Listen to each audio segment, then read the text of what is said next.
When you play Pokemon enough times, you realize how easy it can be to wind up with a few of the same Pokemon every time because, well, they're better or they look cooler. So the Nuzlocke challenge is designed to make the game harder, and it forces you to use Pokemon you never would have considered using in a regular game, as well as increasing the stakes. A lot of you watching already know what a Nuzlocke is, but for anyone who is curious, these are the rules. You can only catch the first Pokemon you see in any given area. If a Pokemon faints, it's dead and you can't use it anymore. You have to nickname all of your Pokemon, because not nicknaming your Pokemon is like calling your dog by its breed. Can you imagine your friend telling you, "This is my new dog, German Shepherd"? It's weird. There are other rules people can add as well, but that's the gist of it. I've done plenty of Nuzlockes before, but each game tells an incredible story with heroes, villains, and obstacles that are worth sharing. So I set up a Twitch to capture this journey and recant it like a modern-day Homer. I'm Bacon Strips, and this is my Pokemon Sapphire standard Nuzlocke. I start out in Little Root Town, where I begin time, meet a couple people, and head north to see some dude getting mauled by a Poochyena. He tells me to save him with a Pokemon in his bag, so I grab a Torchic and rip the Poochyena to shreds. This dude is apparently a Pokemon professor, and he lets me keep the Torchic, which I named Liam. As a side note, this renowned Pokemon scientist was nearly killed by a level 2 Poochyena. That's the equivalent of Ray Lewis getting beat up by a 3rd grader. Anyway, I go through Odale Town to meet up with May, and although her Mudkip gets in a few critical hits, oh lord, Liam ultimately wins. We meet up back at the expert's lab, get some Pokeballs, abandon my mother like 2 minutes after she moved into a house where the only bedroom is mine, and set off on the quest of a lifetime. On Route 103, I catch a Wurmple I named Wormy, which started the process of building a championship team. This is where my legacy begins. Well, I let Wormy die against the 3rd trainer in the game, but hey, nowhere to go from here but up. My dad runs a gym in Petalburg, and he tells me to go to Rustboro to fight Roxanne, after I help this Make-A-Wish kid catch a Ralts. On Route 104, I am greeted by an elusive friend named Redemption in the form of another Wurmple, which I catch and name Wormet. Then in Petalburg Woods, Liam mauls a slack off before I can catch it, and continues to burn down everything and everyone in the forest. One of these victims was a guy dressed like a pirate who was harassing some dude trying to find mushrooms on the forest floor instead of from that creepy guy on the bad side of Rustboro. Wormet got to watch the fight and was so excited that she wrapped herself in silk. I arrive in Rustboro, which has no Pokemon I can catch, so I move on to Route 116, which has one Pokemon I can catch. This Pokemon happened to be a Nincada I named Kelly, which is a unique Pokemon in that when it evolves, you can get 2 Pokemon from 1. This raises an interesting question for a Nuzlocke run. Do I get to keep both of them, or will I have to choose? We'll revisit this question later. In the meantime, Wormet is tired of being wrapped in silk, so she gets rid of it by turning into a Beautifly. There's a cave nearby full of nothing but screaming pink babies, so I get one and name it Bieber. Liam, whom I'm trying to get to embrace his full name of Liam Neeson, you need to focus on winning. Going to France to get your daughter back. is pretty good at killing these babies, so I let him go wild until he grows arms and learns how to kick. And he's pretty damn good at it too. Between Wormet and Liam Neeson, I feel ready to take on Roxanne with a simple plan. Wormet uses Absorb against the Geodude, Liam comes in and kicks her Nosepass into gravel. Pretty straightforward. The only issue is that Wormet really needs to one-shot this Geodude because she is horribly weak to any rock moves it sends her way. The battle starts and Roxanne's Geodude survives the Absorb. That's bad news. It uses Rock Throw, but misses! That's fantastic news! Wormet finishes off the Geodude, and this time, according to plan, Liam beats down the Nosepass. Not withholding a bit of luck, Badge 1 is in the books. Mushroom Boy gets his trademark Devon shit stolen by that pirate, so I hunt him down in the baby cave and quickly unjolly that Roger. In the process, I save this old sea captain's Wingle, and he offers to sail me across the ocean whenever I want, which is a pretty stellar reward. Imagine finding United Pilot's cat and he's like, "Cool, I can get you free airfare for life." Mushroom Boy asks me to take the Devon shit to Slateport because he sucks at his job, and the president of the company wants me to take a letter to his son in Dewford. A little off topic, and spoiler alert for the general game story, but his son is Steven Stone, the champion of the Hoenn League. The president of Devon Corporation, the largest and most important company in the region, his son is the league champion. It sure seems like there's something fucky going on there, but hey, what do I know? I hitch a ride for my new sailor friend to Dewford, and first things first, I need some more Pokemon. I journey to the deepest part of Granite Cave, hoping to come across the rarest and most exotic of cave Pokemon, like Zubat. Yep, I could only ever find one here, not anywhere else. Certainly not in every cave that has ever existed. Anyway, I brought Julie onto the team and found Daddy's Boy in a special room which probably had bad cell reception, which is why I had to bring him a goddamn letter like it's 1928. After I left the cave, I got a shitty fishing rod from a street bum and fished up Flopsy the Magikarp in Dewford, then Puddles the Magikarp in Route 107 to the east. After a little deliberation, I chose to stick with Puddles and leave Flopsy in a box. I had a full team now, and while it was pretty top-heavy, I felt this would be a good foundation for a championship squad.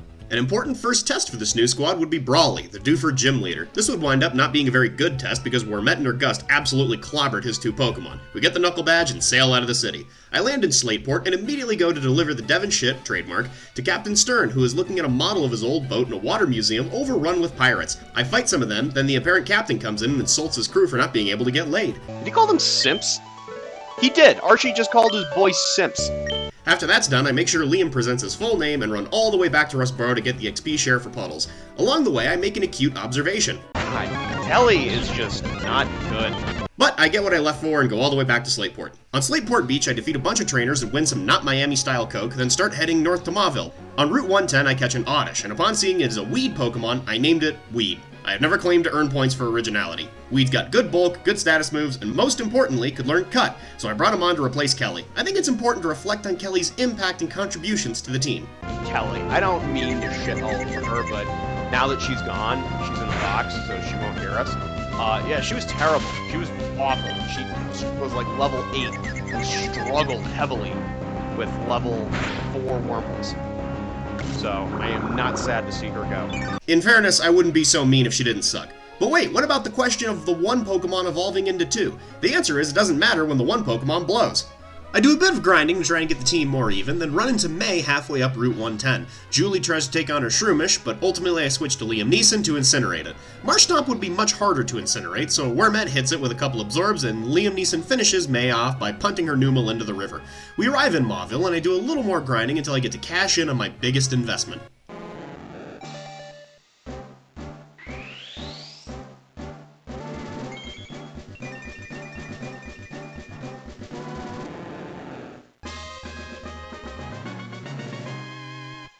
Alright.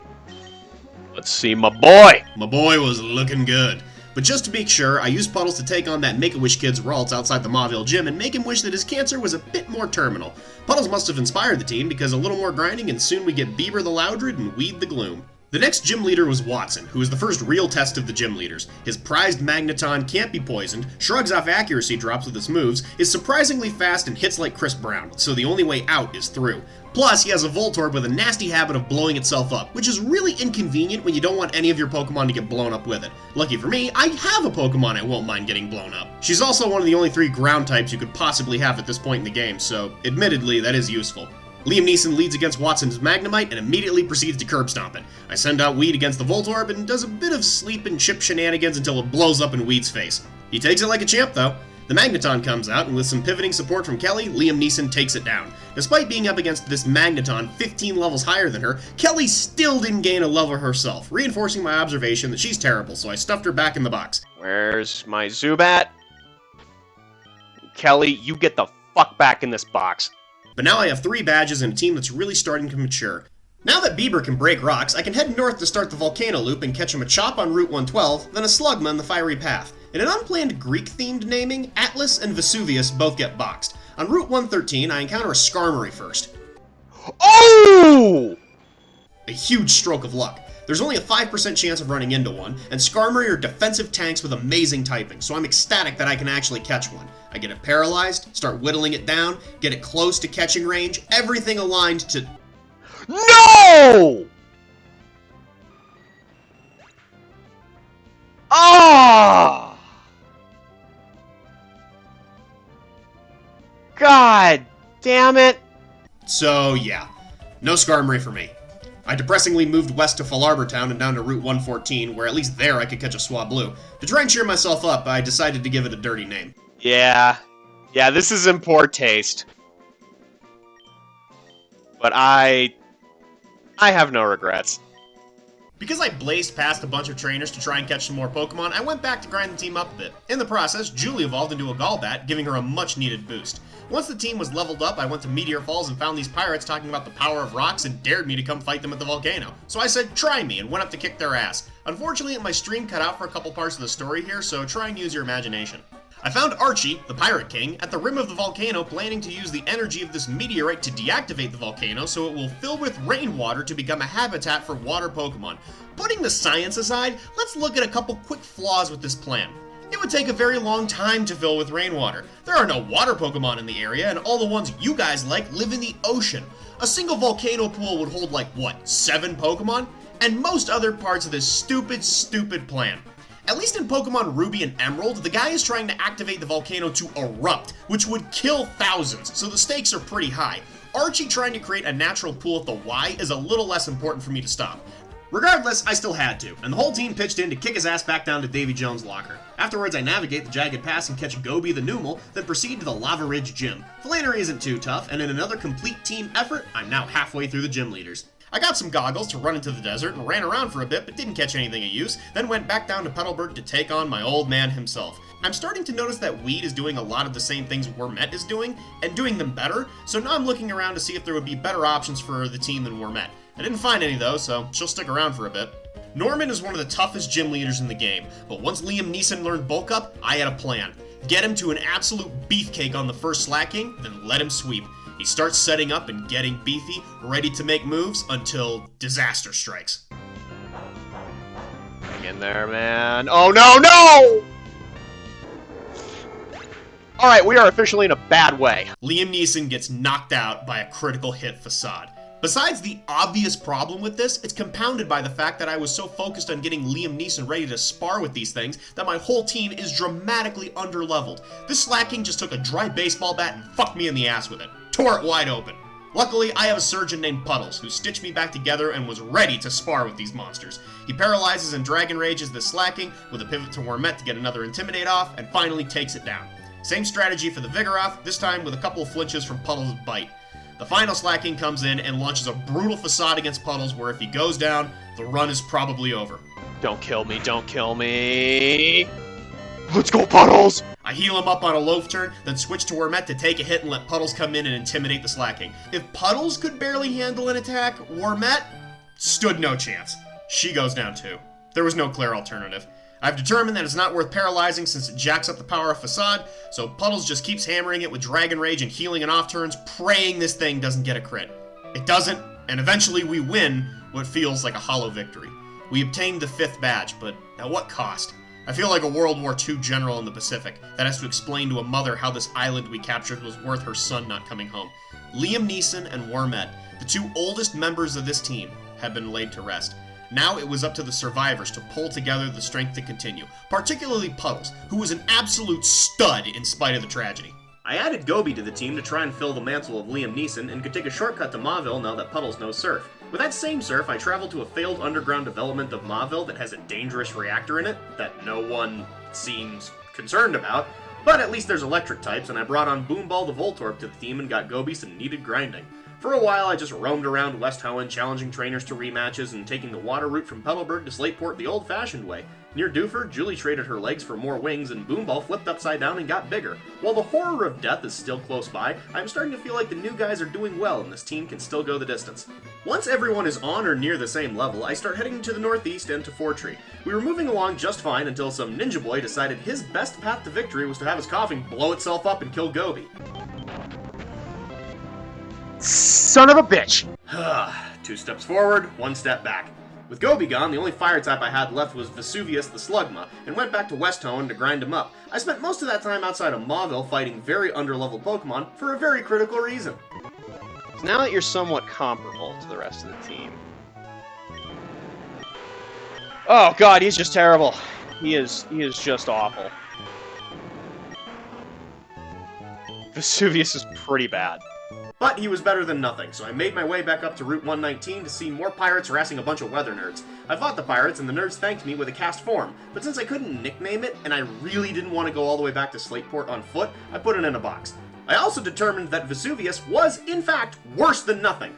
And Vesuvius, you know, I got him up to speed. I did what I could, but he's just terrible. I'm not a fan. So I stuffed him in a box too. I was gonna run with the Fabulous 5 until I found something that really got me hot and bothered. Just before Fortree, May shows up and wants to see if I'm still a good trainer. Weed and Puddles stomp her into the dirt, so, yeah, still pretty good.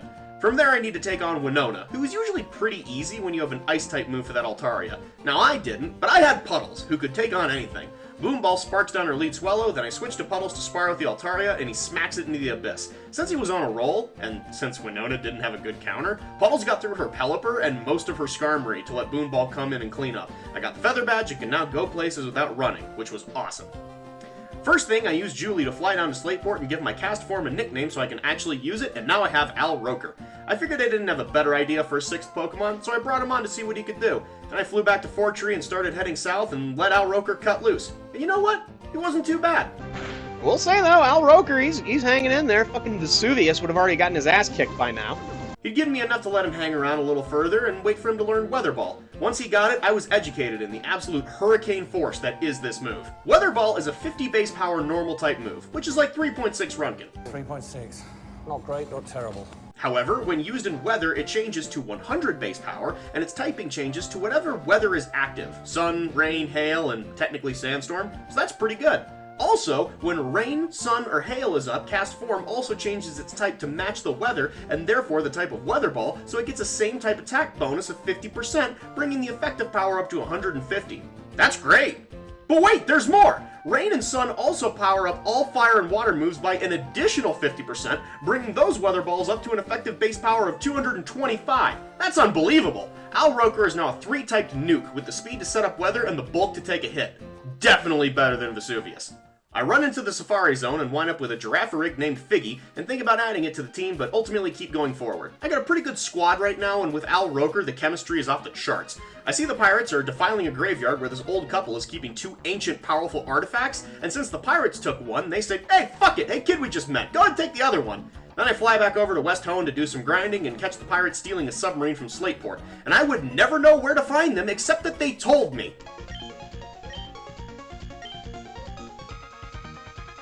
Well, I had the fact that you took a submarine and half of this fucking map is goddamn ocean. I never would have known where to find these guys, until they said to look for them in Lily Cove. And now, guess where I'm gonna go? Back in Lily Cove, May wants to fight again to let me into the mall, and one more time I beat her down like the trash she is. I go into the pirate cave and massacre them all until, intelligently this time, they leave and don't tell me where they're going. Next stop is the island city of Mossdeep, and along the way there, Bieber turns the dial to 11. Tate and Liza aren't too much of a problem, except that the Solrock gets up a sunny day and it can fire off boosted flamethrowers and quick solar beams. Fortunately, in my neck of the woods, I have a Pokemon specifically designed to control the weather, so the game plan was to put up rain and let Puddles give him a bruising. Al Roker actually got to do some bruising himself.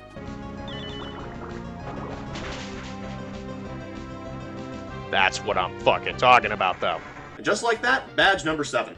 I surf off of the coast of the former volcano that is Sootopolis City. Hey Archie, look! People could just build a city in a rainwater volcano too! And I catch Dick the Whalmer. I already caught another Whalmer and named it Moby, hence the name. So I have 2, so Dick's the important one.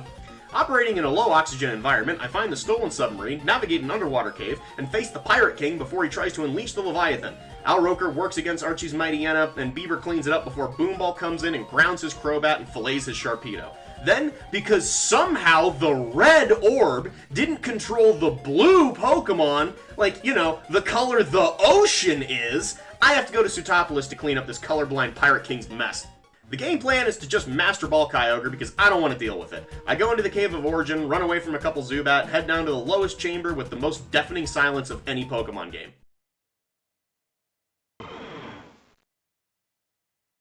I remember when you're a kid, you're shitting your pants at this point. And right as I face off against the god of the ocean, I have an epiphany. Can we handle this? Between my team, could we find a way to take down...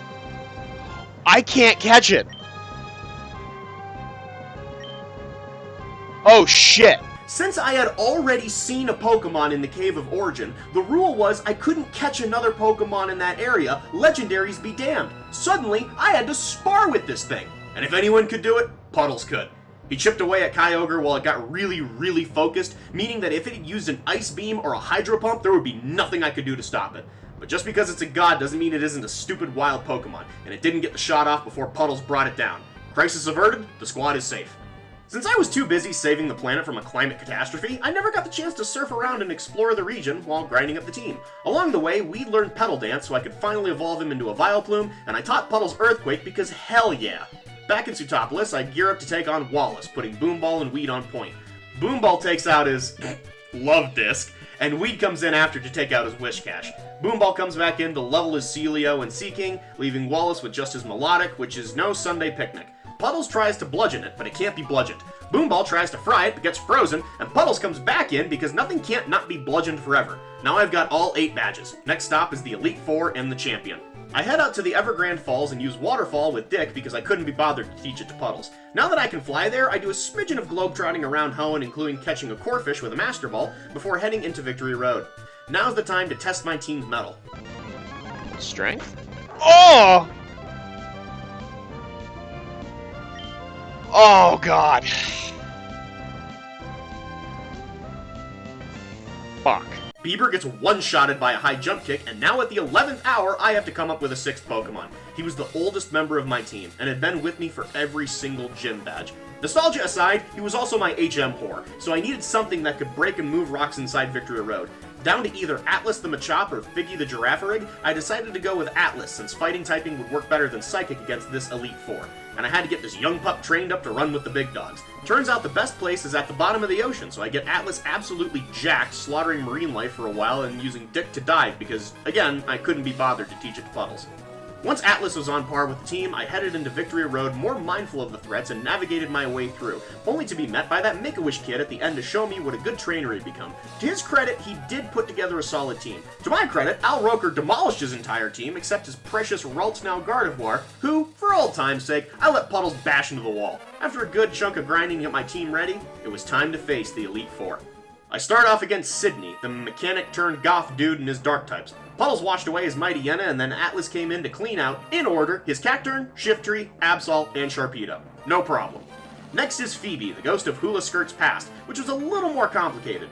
Julie led and took out her first Dusclops, then got threatened by a psychic-wielding Sableye. I sent in Puddles to try out one of his new tricks. Just before going in, Puddles had learned Dragon Dance, meaning if I could keep him healthy, he could just stack boosts and leave anything in his path looking like Hiroshima. And although he gets horny, he gets boosted up and smacks down the Sableye. And 2 Banets. And Phoebe's ace Dusclops. So far, so good. Next up is Elsa, and instead of building snowmen, I use Atlas to bash through a couple Glalie and a couple Celios.